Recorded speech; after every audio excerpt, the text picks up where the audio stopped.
This special edition of Perspectives Weekly has been made possible with the support of our friends at the Red Returns affiliate program.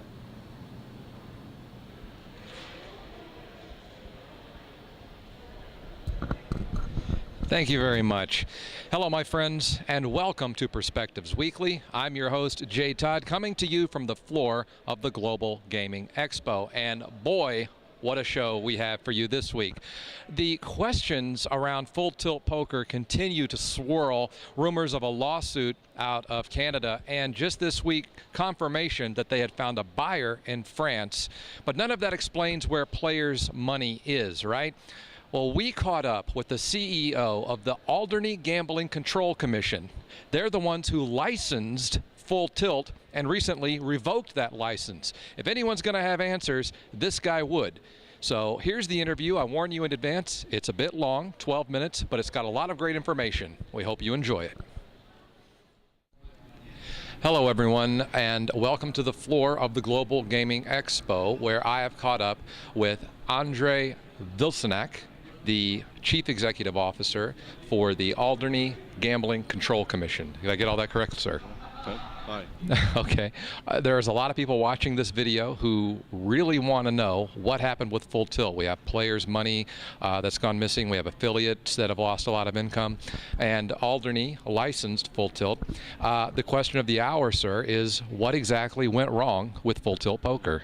Right. Well, let me start off by saying that one is always very disappointed, and it's very sad that it had come to the situation where a license of one of the largest poker rooms in the world, had been revoked. People's lives have been affected by that. People have put their trust in it, and it's very sad when that relationship of trust has been broken. The background to it is that as the regulator, we have certain very specific requirements, and I'm going to mention two of those requirements to you. The first requirement we have is that our licensees should at all times inform us of significant events that might affect their business on a day-to-day basis. And the rule is that if there's anything, whether it is a court case or litigation or whatever the case may be, that affects their business, from a regulatory perspective, they need to inform us of that within 24 hours. So that's the first rule I want to mention. The second one is that our licensees are required at all times to comply with certain prudential ratios. Those ratios have been put in place to make sure that our licensees are fully capitalized and that they have sufficient funds in place to pay players at any time. That means that they need to have sufficient cash to deal with player liabilities. All right. When the indictments were unsealed on the 15th of April, we were still pretty confident that there wasn't a problem. We have had no indication from our licensee that any significant events had occurred, first of all, and secondly, every indication indicated that they had sufficient funds in place and that they were solvent. It was only thereafter, when we started investigating, that we realized that first of all the DOJ had frozen funds over a period of about 2 to 3 years without any of that being made available to us or disclosed to us either by the DOJ or by Full Tilt, which obviously puts Full Tilt immediately in breach of its license. The second factor is that those funds that have been frozen over a period of 3 years in accounts of payment processors have been regarded by Full Tilt incorrectly and have been disclosed to us incorrectly as cash, which is not cash that was available to the player, and therefore they have wrongly reported to us and misled us in terms of their financial position.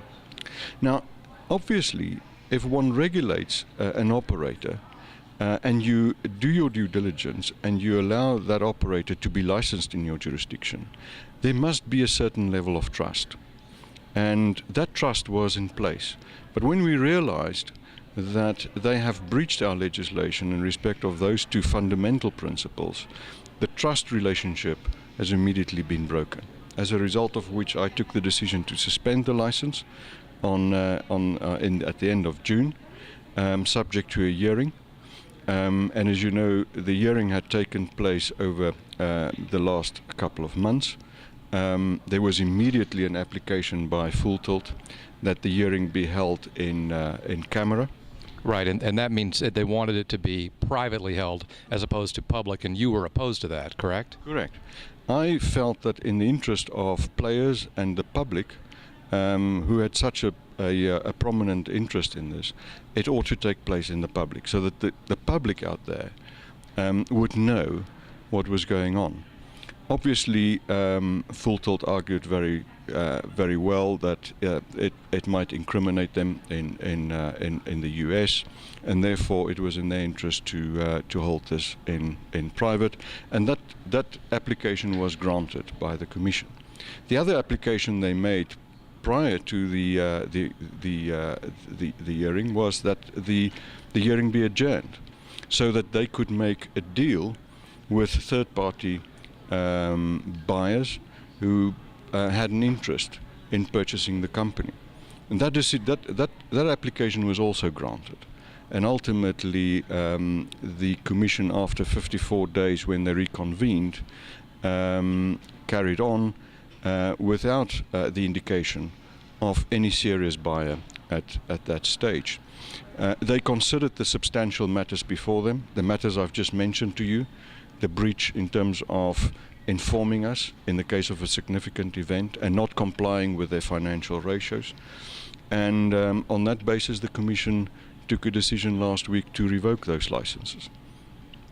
As I said at the beginning, it's rather unfortunate, but as a regulator, we have a responsibility to keep crime out of the industry, to act immediately, and although there's a huge player interest, we can't allow an operator to continue doing business whereby operators would just deposit more money and ultimately lose more money.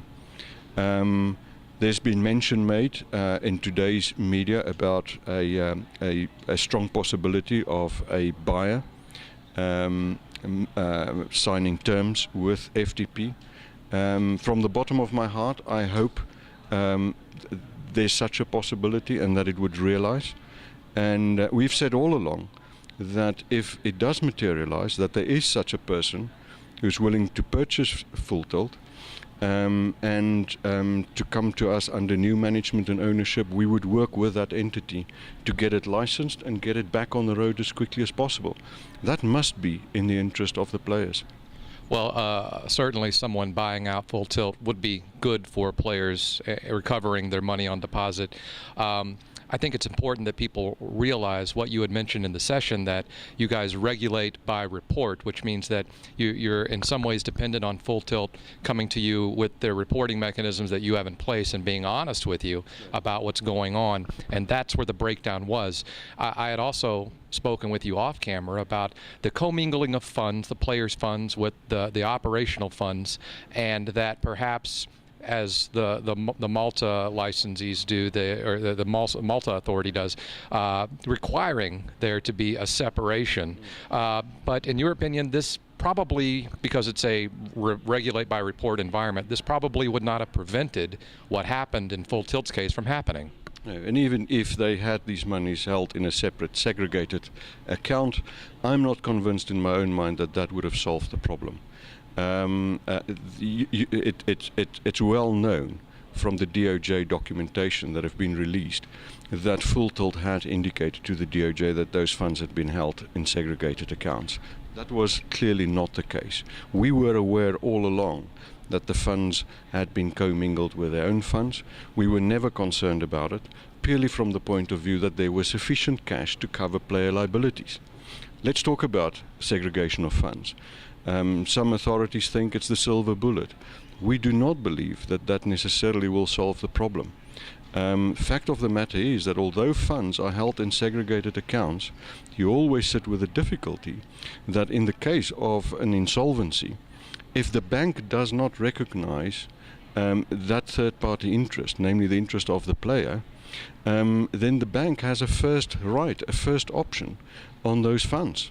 Now, you know, in the e-commerce world, funds are being held in various accounts.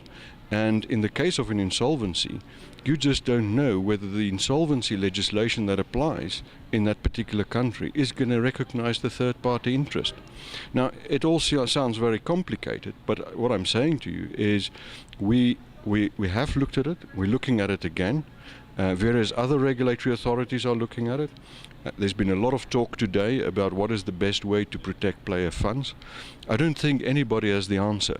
Hopefully we'll get closer to an answer so that this sort of thing doesn't happen again in future. Amen. Andre, one final question in regards to the charges from the DOJ most recently. I saw, when I saw the headline said Ponzi scheme, I didn't fully understand how they arrived at that conclusion. But what I'm trying to get at is that I think because Full Tilt Poker, as you say, told the DOJ the funds were not commingled, and in fact they were, and now they're gone. Is this what led to the Ponzi scheme charges? It's difficult for me to tell you why the DOJ has described this as a Ponzi scheme. In my view, I don't think it is a Ponzi scheme.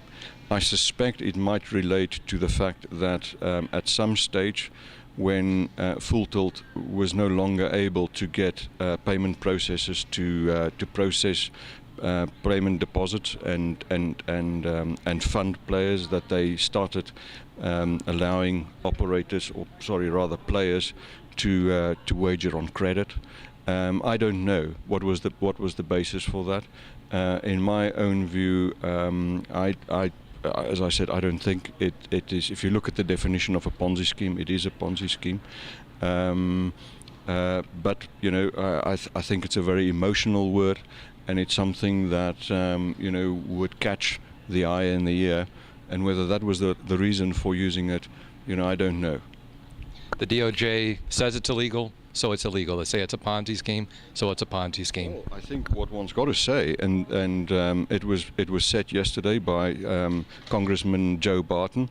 Congressman Joe Barton is supporting the bill at federal level in Washington D.C. for internet gambling to be introduced, and he made the point again, and I think it's an important point, that as the legislation in the U.S. stands at the moment, it is ambiguous and it's uncertain. And from that perspective, it's not clear as to whether poker is lawful or not in this country. The views that we've obtained at the time that Full Tilt was licensed was that it is legal to conduct poker here. What seemed to be illegal was the financial transaction. And Senator or Congressman Barton said yesterday it's not even sure which part of the financial transaction was regarded as unlawful. So there's huge doubt as to the basis for the actions that have been taken. It's a great pity that the law enforcement people in the US have not approached us earlier. Had we known that FTP were in that particular position, that actions have been taken over a period of 3 years, we could have acted a lot earlier.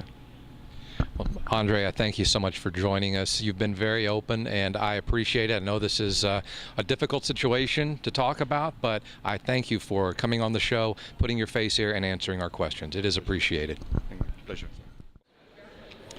All right, I can hear the sighs out there from some of you saying, hey, J. Todd, why didn't you ask tougher questions? Why didn't you get in this guy's face and say, hey, where's my money?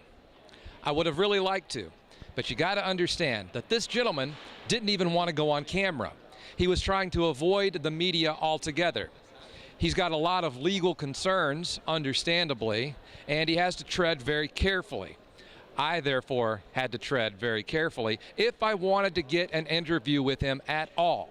So, in my opinion, it was more important for me to get him on camera talking to get some of the answers for you guys than it was to try to really push him, get him pissed off, and watch him storm off.